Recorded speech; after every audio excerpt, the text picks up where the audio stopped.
Somebody asked me what were the top 10 sports moments on Twitter one time and sports memories in history. I'm doing one better, a top 25. I'm going to start with number 25 and work my way up. Granted, 11 through 25 is very, very close for me. Baylor women's tennis snapping a 14-match losing streak with a 4-3 win over Kansas State.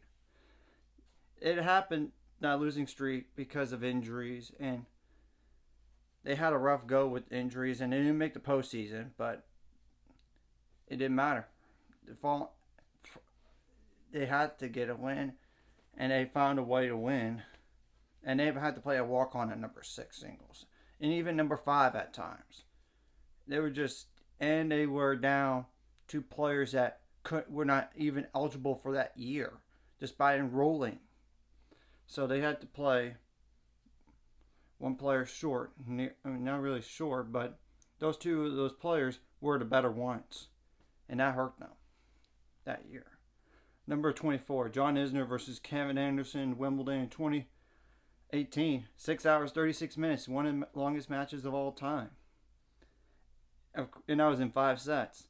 Granted, Kevin Anderson did lose in Wimbledon final, but he was exhausted. And luckily now they don't have to go as much. It goes like 12 games, a total of 24 games in Wimbledon in the 5th set now. Then to go to a tiebreaker, which is a thank goodness for that. Number 23, Serena Williams winning her 23rd major title in the pros at the Australian Open while she was pregnant at that. Yeah, it's not easy. She was pregnant at the time and she didn't realize it. Granted, that was the last one she's ever had, but still one of the best players of all time. Andy Murray, number 22. Andy Murray winning of his first pro major tennis tournament in 2012 at the U.S. Open. He was close against Roger Federer in the Wimbledon, but he got his revenge later because London was hosting Olympic Games. The gold medal match was him and Roger Federer. He beat Roger Federer that following time on the grass courts. Number 21, Rafael Nadal winning his 22nd major tournament title at the Australian Open. It's pretty hard to do that a lot. And he was one of the best players of all time. Number 20, Baylor women's soccer winning the first Big 12 tournament title since 2012. I mean, that was back in 2017 when they won their first, and it was a golden goal by Lauren Piercy. And they were the 5 seed in the tournament, and they got past Texas on a golden goal. Then they beat Oklahoma State, the 1 seed, 3-0, and then beat TCU on a golden goal, 2-1. That's number 19, Baylor women's soccer winning the first Big 12 regular season title in 2018, which was 2 decades since the last time they won a Big 12 regular season title. That was one of the best teams of all time in Baylor women's soccer history. Which, speaking of which, number 8, I'll mention that later. But number 18, Baylor women's soccer defeating the defending champion USC in penalty kicks. They could have lost that game in regulation. They were down 1-0, but they came back to tie the game up with less than 20 seconds left, or for sure less than 30 seconds left, and they dominated penalty kicks. That's why they went on further. Of course, number 17, Baylor women's soccer making the back-to-back Elite Eights in program history, and that's never been done, let alone once, but do it twice in a row. That's very, very impressive. And that was a team that never had a tie. They just found a way to win games. Granted, they did lose in the Elite Eight, but at Georgetown. But Georgetown, that was just poor conditions down there in terms of weather, and the field was so beat up and bad. I didn't know why they could play it there. Number 16, Baylor women's soccer making their first Elite Eight in program history. That to me is more impressive because prior to that 2017 season, they did it as an underdog role. They only hosted a first round game. They had to go to Texas A&M for round of 32 and the Sweet 16. They got past those. And the Sweet 16, they beat Notre Dame. And the Golden Goal, I believe. If I recall. And then they, after that game, sure, they lost to Duke pretty convincingly the next game. But to just get down there was just incredible. It was one of the best runs they ever had. I mean, that's the truth. Okay. Number 15. Baylor football winning their first Big 12 title in 2013. They never done that before. That's why it needs to be up higher on the list. Baylor women's tennis finishing second place. Number 14. Baylor women's tennis finishing second place in the Big 12 for the first time since 2017 and last year in 2021. I know the Big 12 last year was not as strong because Oklahoma State had a down year and Texas Tech had a down year. But for them to get to second place, that's pretty impressive. And it was a senior-led group. Granted, I know they fell in the round of 32 to a Duke team that was much better than their ranking at the time, and they could have easily hosted. And it was a 4-3 match in a third set. So, yeah. Trying to figure out where I'm at on this. Baylor number 13, Baylor baseball winning the first Big 12 tournament, winning the Big 12 tournament in 2018. It was epic. They were down to the last out, and they got a walk-off hit by Shea Langoliers right up the middle, won the game 6-5.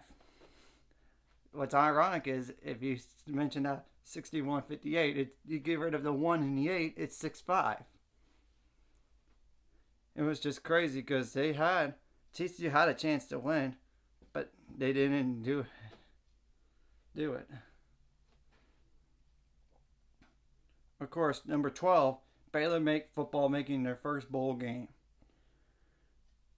since 1994 in 2010 with the win over Kansas State 47-42 despite a 1 hour 47-minute thunderstorm delay. You could tell that's a big deal because at the time they were just down and out in football.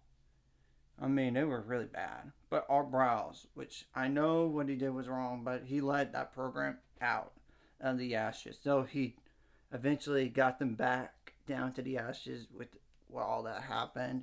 I'm not going to blame him entirely for it, but it was just not well managed by him. But that's a different story. Now here comes the top 10. Oh, wait a minute. Number 11 is Baylor football winning the Big 12 title game last year in 2021. If you watch that game, it was a matter of inches. That's why it has to be up on the list. Number 10 was Baylor softball with a comeback victory over Kentucky in 2014 by the score of 8-7. They were down 7-1 in that game, and they won that in 8 innings on a walk-off bunt. Because that happened because of an overthrow. There was a runner on first at the time. That runner on first with that bunt, she ran all past the bases, and she scored. And granted, they lost the next game, but they could have easily lost that game. They could have. Now, number 9. Baylor football winning over then number 1 Kansas State in 2012. And it was not even a blowout. It was not even close. 52-21. That was just... I knew Baylor football at the time had a chance to win that game. Because Kansas State, if they're not built for... At the time, they're not built for comebacks like that. Big deficits. I'm pretty sure that's the correct football score, but let me check. check.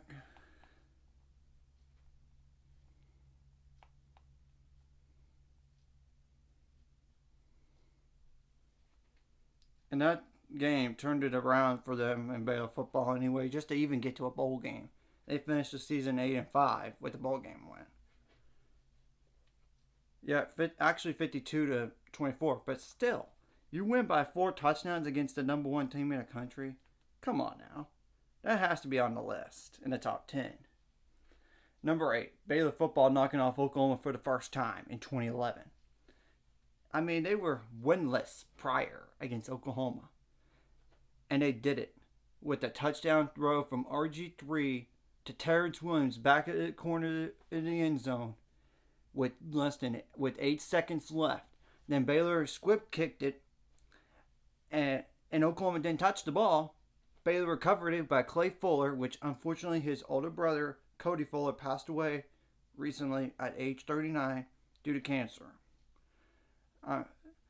Yeah, very, very young. And he grabbed that ball, Clay Fuller did, and ran back to the Baylor sidelines, holding the ball up high with his left hand. And they were planning to bury that football for life. I mean, number 7, Baylor defeating Texas A&M in men's basketball in 5 overtimes at College Station in 2008. I mean, that's a long game. And you know how these two teams are. They're rivalries. It's a rivalry game. Number 6, the Los Angeles Lakers winning over the San Antonio Spurs with a shot by Derek Fisher in 2003. That was just an incredible shot. Catch and shoot in an incredible low-scoring game at that. I mean, Tim Duncan made a jump shot off the wrong leg. But that was still not even enough. And, of course, the Lakers went on to the NBA championship, but they lost to the Detroit Pistons. But that's besides the point. Number 5, Baylor knocking off Kansas and Waco this past year, despite injuries. And they beat the eventual national champions with a depleted roster. Of course, number 4 is the Los Angeles Lakers winning their first NBA title since 2010 in 2020. On the same year that Kobe Bryant passed away. The late Kobe Bryant. Number 3, Baylor men's tennis making the national championship title match in 2021. Granted, they lost 4-1 despite winning doubles point, but that was the first time they got back there since 2005. And they had a lot of good teams in the past. Great teams. Number 2, Baylor women's basketball winning the first national championship in 2005 as an underdog. They were not even expected to do that. Number 1, of course, Baylor men's basketball getting their first national championship in program history over a then undefeated Gonzaga team. But Baylor dominated that game. Dominated. I just want to do that. And sure, these are very, very debatable. And it might be different for you and your teams. I'm not including just college or just pro. I did both. Anyways, if you like this content, hit the like and subscribe button. See you guys later. Let's get me at the 400 subscribers and more by the end of this year.